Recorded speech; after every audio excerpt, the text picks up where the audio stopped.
Okay, so I kept reading on about the virtues. So what you do with, so that she sets out certain values, uh, Yeah. values that every other thing you want or value is supposed to fall into those categories. Um, and then there's the virtues, and then she says something like, "Productive work is the central purpose of a rational man's life, the central value that integrates and determines the hierarchy of all his other values." And then something like, "Reason is the source, the precondition of his productive work. Pride is the result." So pride is a value, but what I don't get is if um, if it's the result of, so reason is the precondition of work and then pride is the result. So it's a byproduct of work. So then it's not like, so they come together. Like they're not, it's not, pride is not something you can just have as a value and go for, right? Like it's more of it's not something you do. Wait, no, pride is supposed to be one of the virtues. So it's something you're supposed to do to attain a value, I think. Yes, I mean, I think that would be the right way to put it. We can think of pride more so as the way. I don't recall if Rand herself really uses pride as a virtue. I don't recall. Does she say that in that essay? Does she say pride specifically? She says three corresponding, so there's the three values, and then I can actually check the direct quote pretty quickly on my Kindle. Um, Yeah, the yeah, the following following pages, pages, they they mention mention something something about about the the different different virtues. virtues. Like it lists them. Yeah, there we go. Found it. Okay, cool. So I'll read the whole relevant quote. Value is that which one acts to gain or keep. Virtue is the act by which one gains or keeps it. The three cardinal values of the objectivist ethics, the three values which together are the means to and the realization of one's ultimate value, one's own life, are reason, purpose, self-esteem, with three corresponding virtues: rationality, productiveness, pride. Okay, that makes a bit more sense. Um, yeah, so, she says virtue is, so I guess this is my question if I want to try to clarify it. Virtue is something you do in order to attain a value, and these are supposed to be these wide values that subsume all the different goals we have. And so one virtue is pride, but pride is also a precondition of work, meaning it's not something you act towards. It's more like the result of work according to this definition. So then how is it a value if it's not something you're directly working on or towards, if that makes sense? Hmm. If it's a The by way the way, the way I the way I understand it understand is, it is, oh, I'm getting I'm getting feedback on here. feedback on here. Or I can hear myself after I talk. There, that's better. Um, yeah, well, the way I would think of that is more so that it would be hard to say they're separate, really, that one necessarily leads to another. I mean, I could see, yes, the reason is the precondition to all these things, but it seems to be more that you have to be able to think about the way you're living your life and yourself as a value and have uh, something in mind that you're going towards in the first place, and then you could have some sense of valuing yourself, and you could call that pride. I, I understand pride to be more about seeing yourself as able to accomplish, or seeing yourself as the purpose of acting. I mean, you can't seek a feeling of pride merely by desiring it. You have to have made some decision about your life and its values and its purpose to then see your life as a value, and then as by seeing your life as a value you can take actions which would reflect that you value our life. It's not really a direct thing because we can't separate, say, oh, what virtue leads to another, because, well, without, if you didn't have pride, well, would you even be using reason in the first place? Or are you making some conclusion about your life? It is a bit imprecise, I would say, the way that was phrased in the quotes. I think it would, I would just take more the position that we had to take an overall view first, that what are the critical things to your existence, and then how do you get them? And you can get them by acting in a way that regards yourself as capable, and judging yourself as something that seeks values, and judging your, and going from there, and how that relates to judging things honestly, and honestly how it relates to justice, how that relates to productivity, that these are all intimately connected. Conceptually we can distinguish them, but each of those activities are part of each other. It's still yeah, it's still like, if I look at, when I look at least this is my understanding of it, so we'll just go with that. When I look at a virtue, so something, it's something I practice. It's like a habit, in order to help me attain a flourishing life. A flourishing life, which is, according to this definition, characterized by three cardinal values. But so when it's something I act and do, like rationality, it's a way for me to, I think it's me being focused. That doesn't mean constantly thinking like a robot, but it means me being focused and self-directed, and engaging in thought when I need to. And that's something that's a habit, that's an act. Productiveness, also an act, a habit. It's me creating and doing things, whatever that is I'm creating, not just, it doesn't mean I'm obviously working a job 24/7. It just means I'm creating values, I'm creating things. Pride, though, that I don't see, given how she later explained it as a byproduct, a result of productive work, I don't see how it's an act.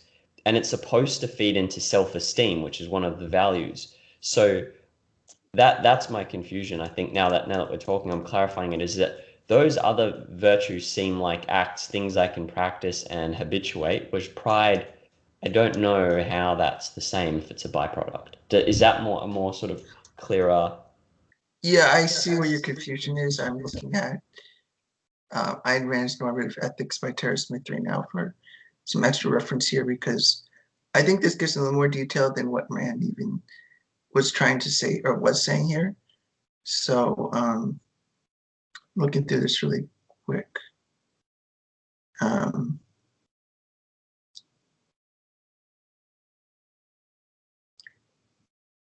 Exercising pride would be important. What pride is Rand views pride as a commitment to achieve one's moral perfection. So it doesn't seem to be that Rand is thinking of it in terms of a thing you attain. We can phrase virtues as values. It's valuable to be virtuous, but if we're really trying to be precise here, we want to be thinking of virtues as specifically actions. I mean, yes, we can conceptualize them as individual values, but in this discussion, we're trying to focus on what does it mean to attain this perfection with your ambition and productivity and all these things. We have to not only attain just doing the right thing, but a sense of perfection, or that's what we seek. We seek to like think more rationally and make the correct decisions, make the right decisions for our life. And pride in that sense is like an ongoing commitment to that. So, and then you could phrase, yeah, my commitment is valuable to me, but this commitment is for a purpose. It's not good in itself, but it's also instrumental to your flourishing. When we can think of, say, within Atlas Shrugged, Dagny, I think got a better sense of what perfection would be, what pride would be, that not just doing the right thing to maintain tattered transcontinental, but trying to seek her own further flourishing, not just in terms of does she care about herself, but trying to attain a sense of moral perfection and moral righteousness and being an upstanding person. Does that help clarify? Yeah, it does, but it still seems like a commitment is like, in my mind, it's a mental action I take. I say, okay, I will do X or Y. That's a commitment, and then I do it. But then where does that fit in with an active practice of something? Like if I tell myself I need to attain self-esteem by practicing pride, what does practicing pride look like? Because I can much more easily visualize practicing rationality, practicing productiveness, but practicing pride is not as clear. So that's one question. And then let's go with that, and then I'll ask you the second question related later to what you were just saying. Yeah, I mean, that is a difficult question. What is acting with pride? And I would agree in this essay is not going to really tell you that. You have to really expand into other essays to get a fuller picture of what it means to act in that way. And I agree that's very difficult. I think we can get a better sense of that. I think particularly in Romantic Manifesto, I think once you get to that, it'll be a better sense of like, what does it mean to seek these things in a broad way? Not just doing things that are productive, like is it like having a job or having a career, but more the deeper emotional sense of what pride provides you. You can practice it, I would say, in terms of not compromising is one thing, like not compromising on anything important, like not compromising, like, oh, I'll make do with this little act of immorality for the sake of some other greater morality or something like that. And part of the practice of pride is all the other virtues. I think Rand tends to approach it in an Aristotelian way, because Aristotle frees pride as a crown of the virtues that unless you have all the virtues, you don't have pride. You can only be acting pridefully if you act with regard to all the virtues. And I think Rand kind of takes that perspective that part of the how is everything else. It's probably the most difficult virtue to live by consistently. Because if you didn't live by it consistently, you might be seen as like narcissistic or thinking yourself is more important than would be sensible or blowing yourself up beyond reality. That's why it's important to have honesty and the productivity and justice and all those things that make it so that you are actually going towards perfection as a being that is flourishing and succeeding and worth looking up to. What you're saying makes sense. I guess it is difficult. We can explore it further later. On the topic of compromise and pride, I did just pull up an essay that I skimmed in that same book, which was, "Doesn't life require compromises?" And so you can make a lot of compromises as someone who is proud, in my understanding of this, because a compromise, according to this objectivist definition, is an adjustment of conflicting claims by mutual concession in which both parties have some valid claim and are offering value to each other. They both have some fundamental principle which serves as a base for their ideal. Meaning, if I'm going out with a friend and he wants to have this ice cream, but I'm not really into that ice cream, I can still, because I'm enjoying the company of my friend, I can still have it. But if it's a question of compromising some deeper principle, for example, being honest versus dishonest, then yes, that's when pride comes in. So I don't think my understanding of this is I don't think if you're practicing pride, you're necessarily difficult or not, you would perceive to be difficult or narcissistic, which I like. I mean, it's very practical then, right? Because you're not, yeah, it doesn't mean you are. Yeah, I think that's the right way to look at those. Smaller compromises are perfectly fine and not what I meant in that context. Definitely compromise as in, like, if you want to preserve the peace, are you gonna are you gonna lie about something? Are you not gonna say the truth of something? You're going to avoid saying something that might rock the boat, even if it might be the right thing to do. Like Right. if you intention, you could sometimes you have to rock the boat if you want to make something better. Like it's avoid like things like that. I should mention that I think once you go through objective ethics, if virtue is still like a really major topic you're interested in, the Tara Smith's book really does get into really just the virtues in this book. It doesn't really expand on much else. So as far as her other books go, it's probably the most direct and easy to understand. Doesn't rely on having read or rely on as wide a context of knowledge about Rand, I think, and philosophy as her other books. Like there's a whole chapter on like pride and discusses in relation to humility, in relation to charity, in relation to kindness, discussion that with quotes given. So, I mean, that's the sort of book you would get into, like, well, what is the how to, like, what's the more concrete aspects of acting in this way. Rand really just provides the skeletal structure, which is what we're deciding here. But to get into it more, like, I mean, there's OPAR and Ayn Rand's normative ethics. Those are the two things I think are the best for understanding virtue. Okay, it sounds good. I'll definitely go through those. So we've got a lot to get through. Right.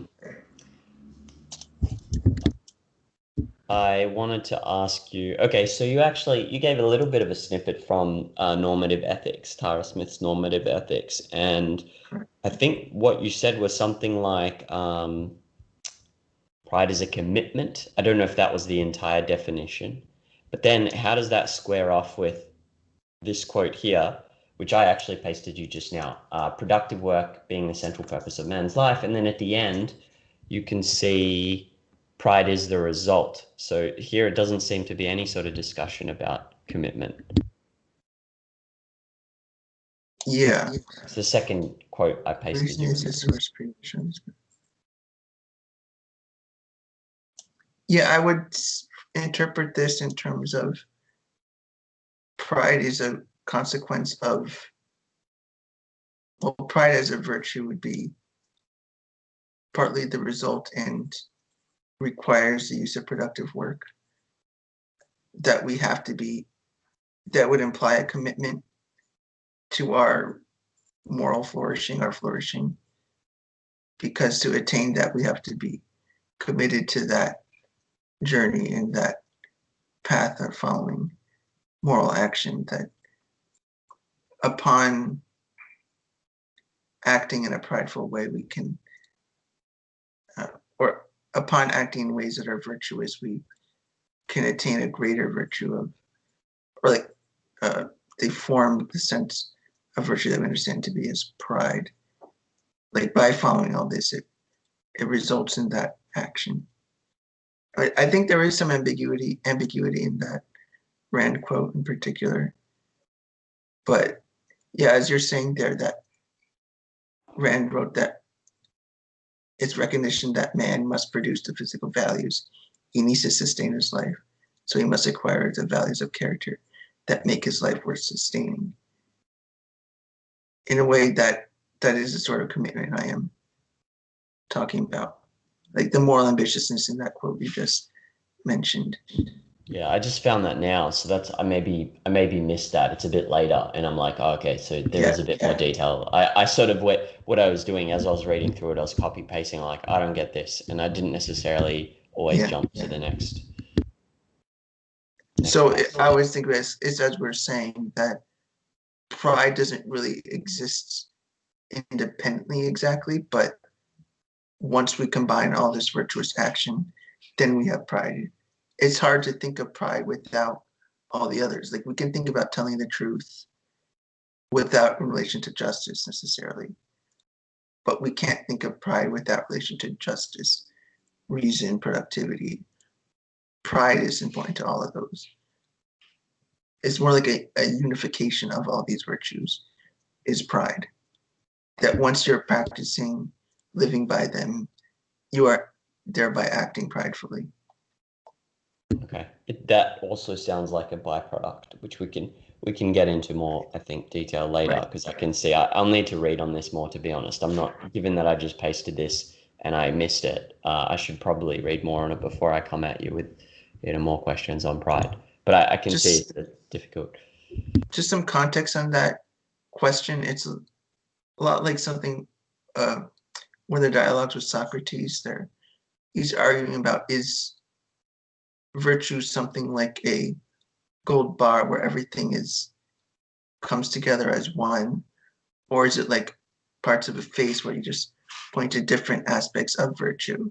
It's like, oh, there's pride or there's honesty, and there is a long discussion about whether it's unified or individual. So Wow, it is a type of question that's been around for a long time, and so Rand takes a more Aristotelian approach of a unified look on it rather than piecemeal. What's a unified? Did you say loci? What's that? I didn't mean that. Maybe I spoke too fast. I was saying it unified. A unified approach. Wow. Like yeah, the Aristotelian approach is more about unified, more holistic sense. And the reason it's important to even understand Aristotle sometimes is because Rand does get many of her ideas, or the beginning of her ideas, from Aristotle. So if you understand Aristotle, you can get a good sense of what Rand is going for. And I think that that's an important way to understand what she means by pride and all the other virtues. That sounds amazing. In what book did Socrates have that discussion with people? I don't remember. It'd be easy to find by Googling it. I think, I don't remember which one. It's one of the more well-known ones. So it should be easy to find. Okay. I can check really quick. Add that to my list of 50 books. Yeah, there's always so much you won't. It'll be a long time before you get through any, really. I mean, this is over years that I've eventually been able to eventually get to these stuff. But I mean, the main thing is I really like. So he used the words. Is it virtue like a gold bar, one unified thing, or is it separate? Was that the conversation they were having in the symposium or whatever it was? When symposium is about the nature of love and the nature of man. I forget which one is about the. So this ethics. Was basically him walking down the street, and then he entered a conversation about virtue, and he asked the question of, is it like a gold bar, or is it like what else if it's scattered? I like that metaphor. Yeah. Trying to find what. Yeah, I don't remember which one that is, but it might be Euthyphro, but anyway. Euthyphro. Cool, I've heard of that one. Might be that one. I was wondering if in normative ethics, are there a lot of references to practical examples? Because the thing it's not that I don't, I can't get through it or anything, but when it purely remains in the realm of abstract discussion about like virtue without reference to, say, someone specific, it's pretty hard to know, at least for me, it's pretty hard to know, is this all just like, what is the basis for this? And also, it's pretty hard to know if it's effective, because I don't know, it would be really cool if someone wrote like normative ethics and then discussed, different kinds of well-known people who went on to do great things. And so reference their actions in those terms. Because then like, oh, okay, that's what that is, if that makes sense. Yes, that lost favor for a while, but now more people do think that way that you're saying, with this more examples, and virtue ethics has gotten more attention within academia, I believe, and that's been better appreciated, and that way of thinking usually goes towards more practical real life examples, because that's a lot of how the way of thinking works, that even epistemology is a lot about taking what's before you. I think that's a lot about the approach that it takes to philosophy. So it's easier to find nowadays than say 150 years ago. Like 50 years ago, you'd be much more into very particular arguments that are very analytical and not very much about the evidence. And you could look at it in a way as trying to look at real life itself. And in that way, Rand is like what's generally viewed as continental philosophers who might be like novelists, or like the French existentialists. Like Camus was a philosopher, but he wrote novels essentially still. And it's that way of taking real life as a way to analyze what's right or wrong. Well, he wasn't a virtue ethicist, but that sort of more human way of looking at philosophy is probably more along the lines of maybe somebody like Nietzsche even. We've talked about him briefly, and he's does diverge from what virtue ethics would be, but it's that way of thinking about life itself rather than just these broad abstract particulars that resembles more like algebra than it does philosophy of living. Yeah. And are they called that? So that those kind of people are called continental philosophers? Is that what that is? Usually referring to that it's not a fast and steady rule, but it usually refers to philosophers mainly just on continental Europe, as opposed to British philosophers who are more analytical usually. It's not really a rule that there's still plenty of philosophers who are very analytical from the continental Europe, and the opposite too.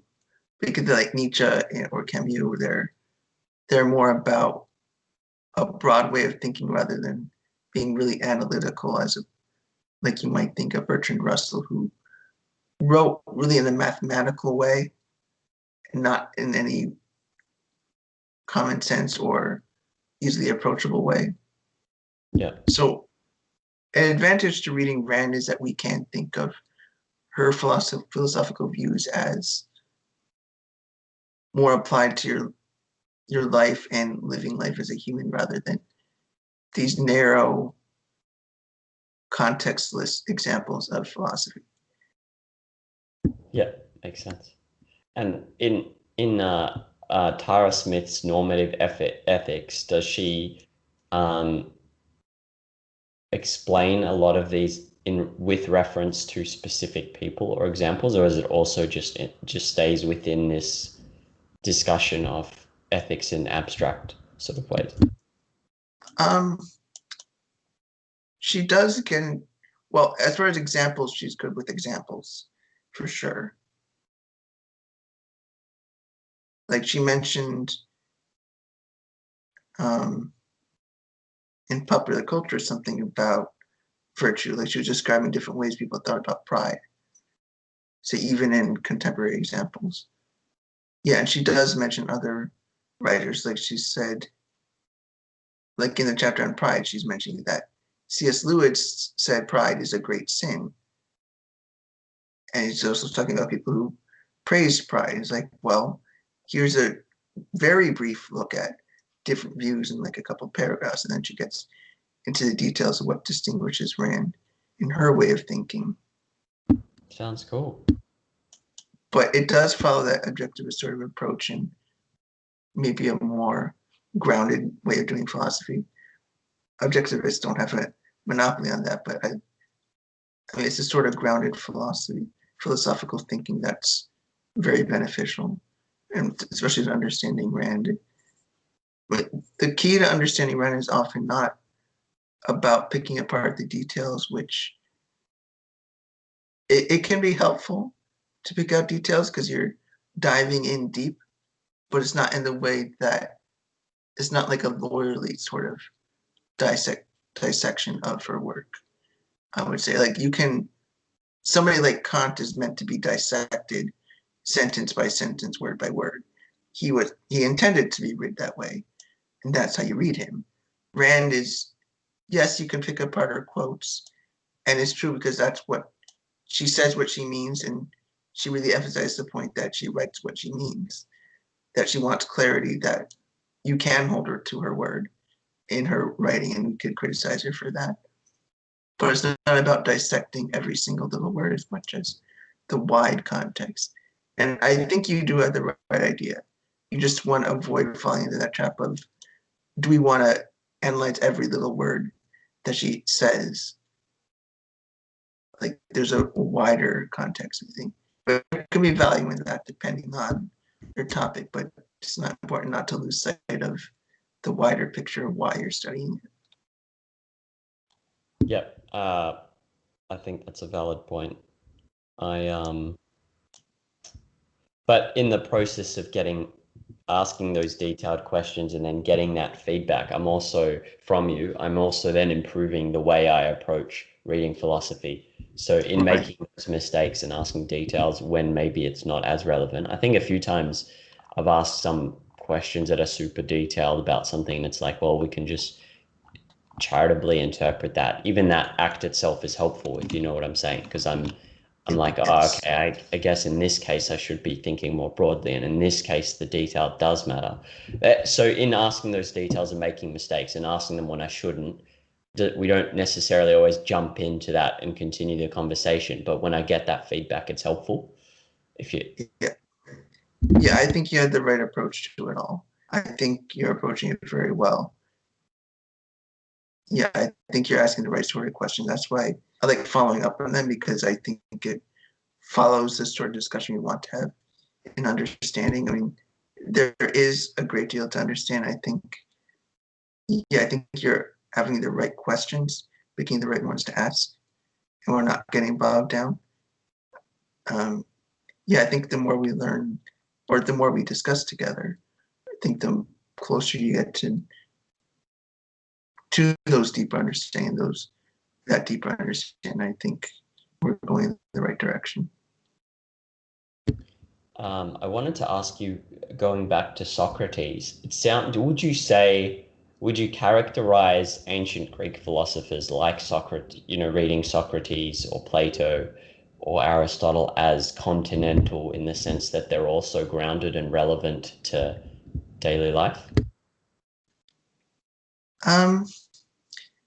It's hard to say, because continental versus analytic philosophy is more between 1700s and 1900s, and a way of thinking of Western philosophy specifically. It going into those categories doesn't really work well for ancient Greece, because they didn't really have any distinction in that way. They weren't as into the analytical end of things, because logic as a study itself was not developed as thoroughly. Math was not developed as thoroughly. So really the best way of thinking about philosophy was they really only had the general examples, and they did go too abstract sometimes. Like Plato had his idea of the theory of forms, and that's kind of going towards an abstraction away from the world as we experience it.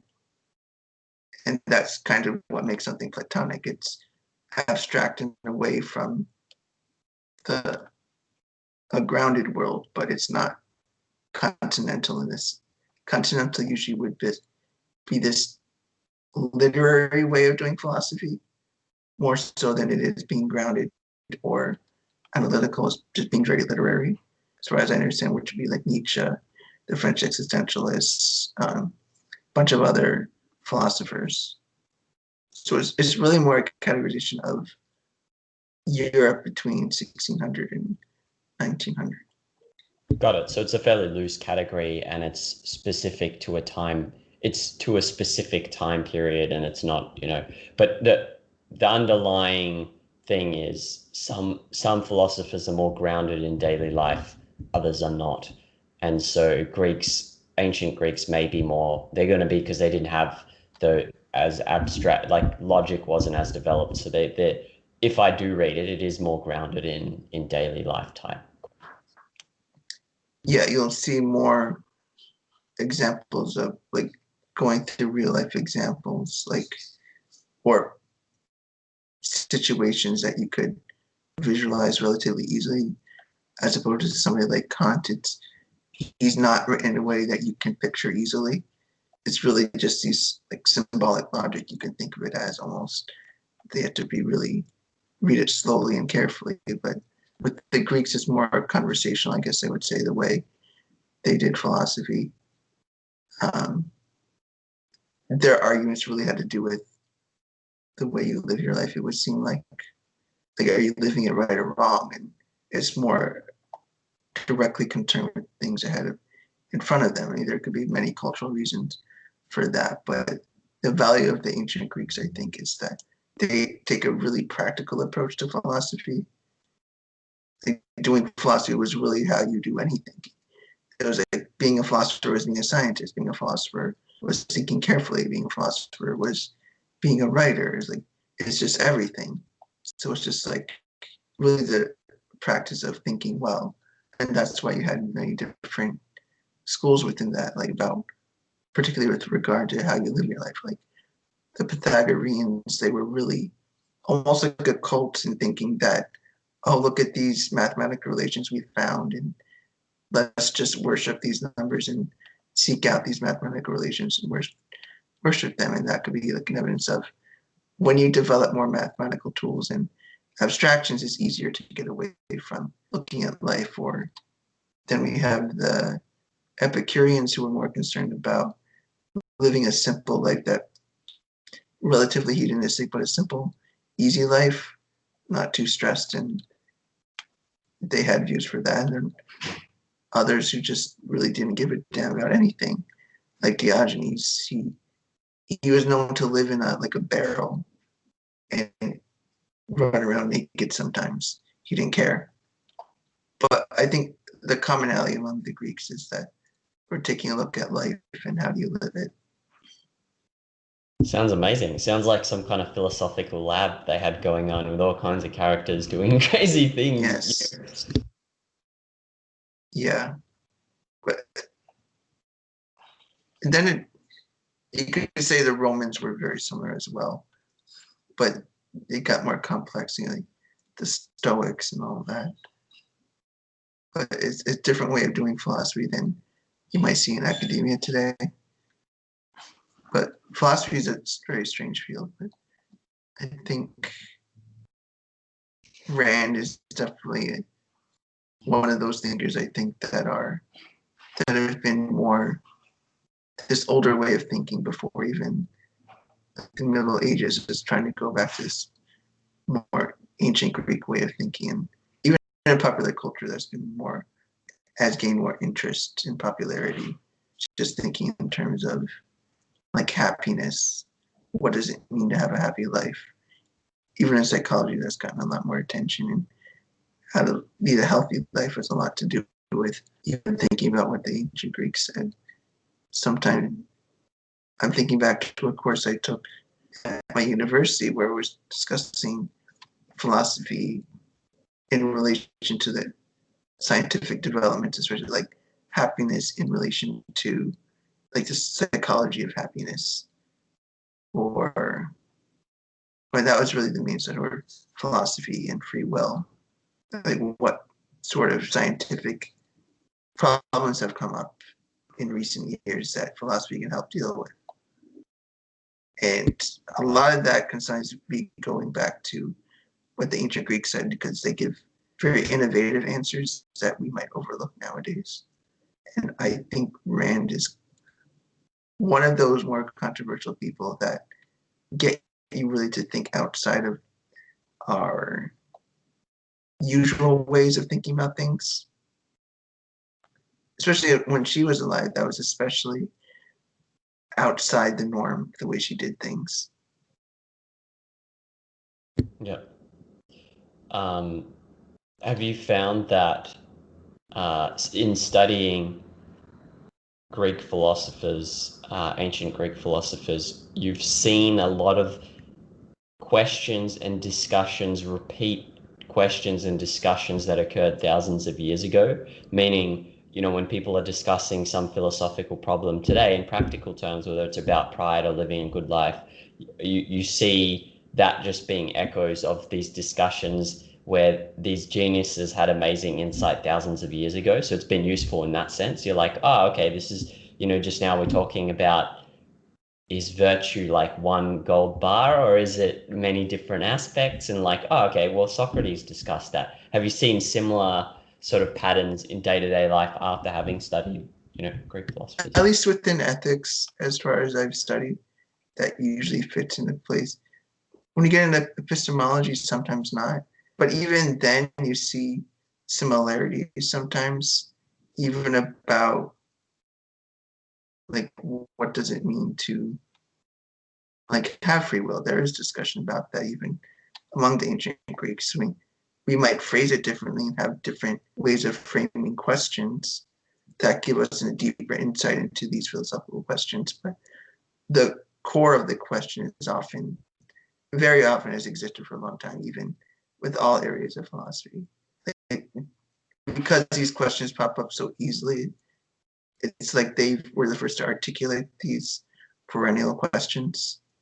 And by being the first ones to articulate it, it's good to know what they said, because they can help frame the context of how human thought has progressed throughout history. And they can give a good insight into that.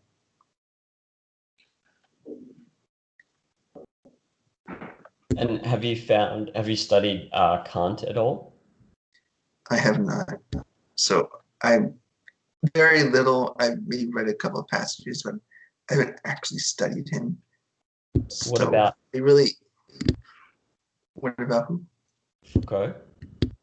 What about who? Foucault. Oh, Foucault. I know a bit about him. I do know he's,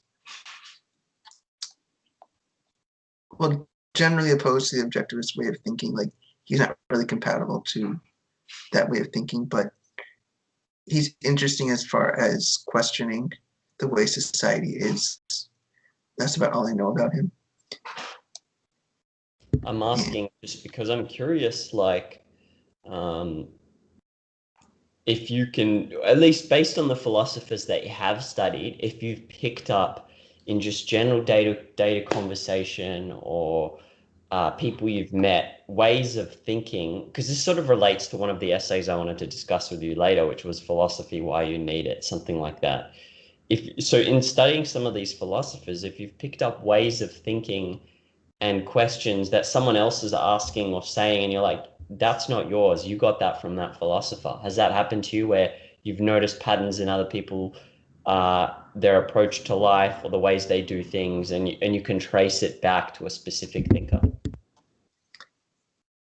Yeah, if I maybe not trace it to a thinker, but I could relate it to what some thinker had talked about before, or that can either they got their, I could see a trace of their ideas to some philosopher, or I can see some insight a philosopher gave on human thinking and human behavior.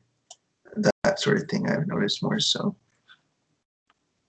I would say, for instance, Nietzsche helped give me a lot of insight on human behavior, or questions to ask about why people act the way they do.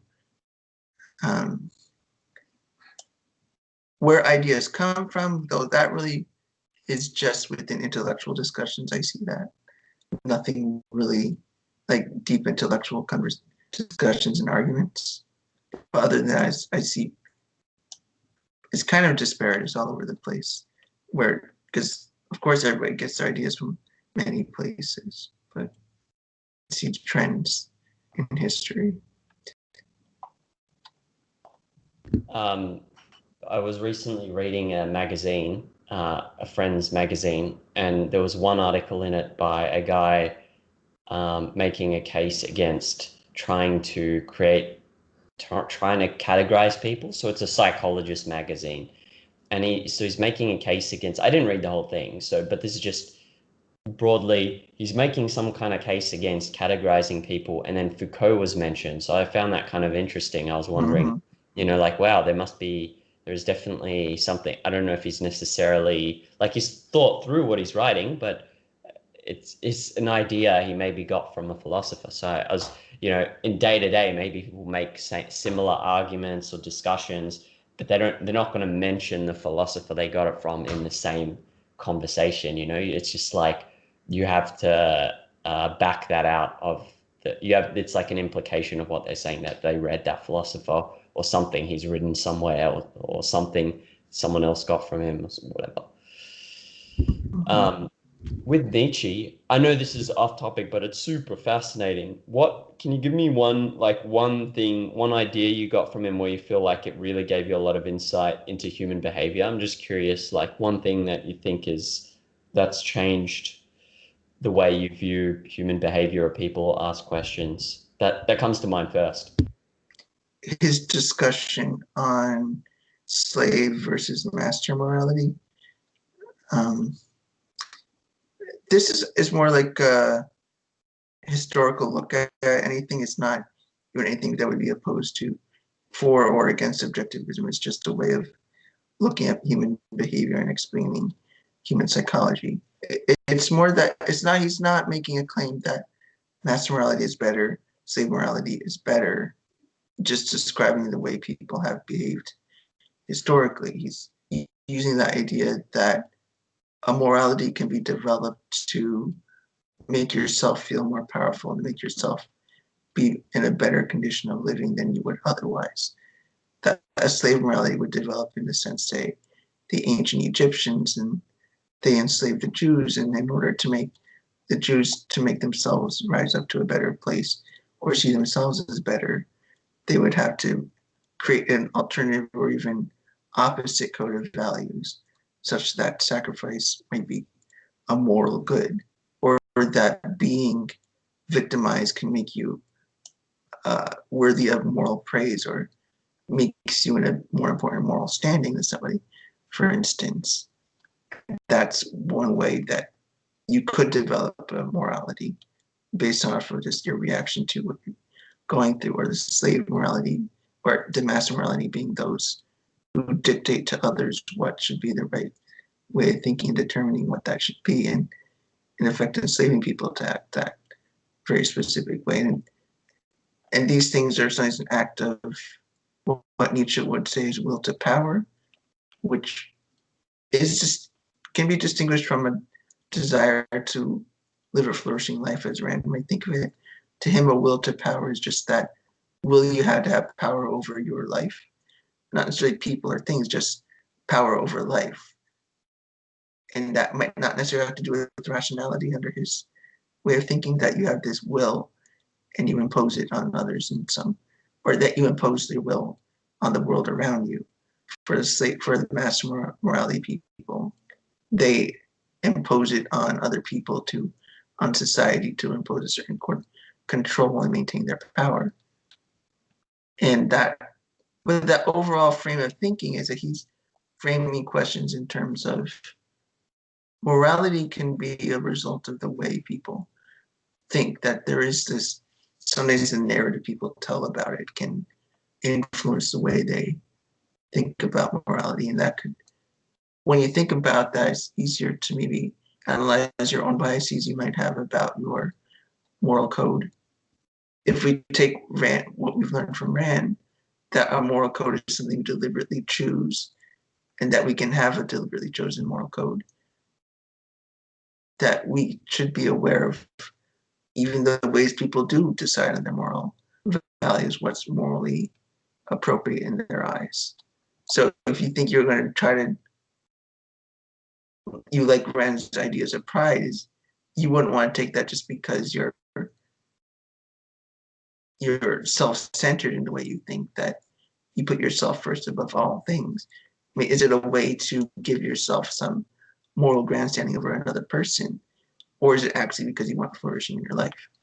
And Nietzsche can bring you to an understanding, or at least an awareness that sometimes there's other things at work within psychology that might make people think and act a certain way. Yeah, I remember reading the essay on philosophy, why you need it, and there was something about philosophical systems or philosophy being, in many cases, complex systems of rationalization, which fits in with what you've just said. Like, it can also be used as a tool to explain or justify a feeling you have, or acting against or with the certain feeling you have. That makes sense. And have you found that, like, that gives you a sort of different way to look at the development of maybe culture historically from a philosophical angle? And so, development of a culture morally, like historically and morally, but then in day-to-day, like, conversations or people you've met or actions you've seen them take, have you managed to, like, make certain connections? Um, with any philosopher. Any philosopher, yeah. Um, well, has always been the most useful, I think, in interacting with people and how to maybe get people to act differently or discuss with non-philosophers or people with less philosophical expertise about philosophy. It's easier to bring that up because the way he talks about things is more like what does the average person seek, and a lot of his reasoning has to do with, well, what would most people do, which there's flaws to that, of course, but Aristotle takes a more direct approach in discussing philosophy. Usually, like, he uses a lot of examples of like moral virtues.